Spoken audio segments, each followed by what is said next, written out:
আমাদের লাইফে এমন একজন আমাদের জীবন সঙ্গী আসুক যে মানুষটা আমাদের সবচাইতে খারাপ সময়ে শক্ত করে হাতটা ধরবে আর বলবে তোমার হতাশার কোনো কারণ নেই, তোমার জীবনে কিছু থাক কিংবা না থাক, যে থাকতে চায় সে আজীবন থেকে যাবে।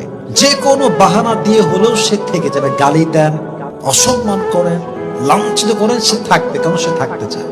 আর যে থাকতে চায় না তাকে আপনি চায়ের জায়গায় কফি দিয়ে বউকে প্রপার টাইম দেন, বউকে সময় দেন। আমি ব্যস্ত ছিলাম, তুমি জানো আমার কত ব্যস্ততা, আমার বস কত খারাপ, তুমি জানো, খালি কল দাও না। এটা করবেন না। যে ভালোবাসতে জানে সে সময় দিতে জানে। আর যে তোমার স্বামী রাগ করলে তুমিও রাগ দেখাও, তোমার স্বামী ঝাড়ি মারলে তুমিও ঝাড়ি মারো, তোমার স্বামী একটা থাপ্পড় দিলে তুমিও একটা থাপ্পড় লাগাও পাল্টা। আমিও বলি হ্যাঁ তাই করো। আপনার স্বামী আপনাকে বকলে আপনিও মারেন বকা, আপনার স্বামী থাপ্পড় দিলে আপনিও দেন থাপ্পড়। প্রিয় বোন, কোনো পুরুষ চায় না, পৃথিবীর কোনো পুরুষ চায় না তার বউটা প্রতিবাদী। বউ একটু বিনয়ের সঙ্গে থাকবে, একটু মানিয়ে চলবে, এটাই স্বামীরা খুশি হয়ে যায়। ঠিক কিনা বলেন যুবক ভাইয়া? ইভেন প্রত্যেকটা স্বামী চায় আমি ধমক দিলে বউটা। প্রত্যেকটা পুরুষ তার শখের নারীকে সাজা গোজা সুন্দর পরিপাটি দেখতে চায়।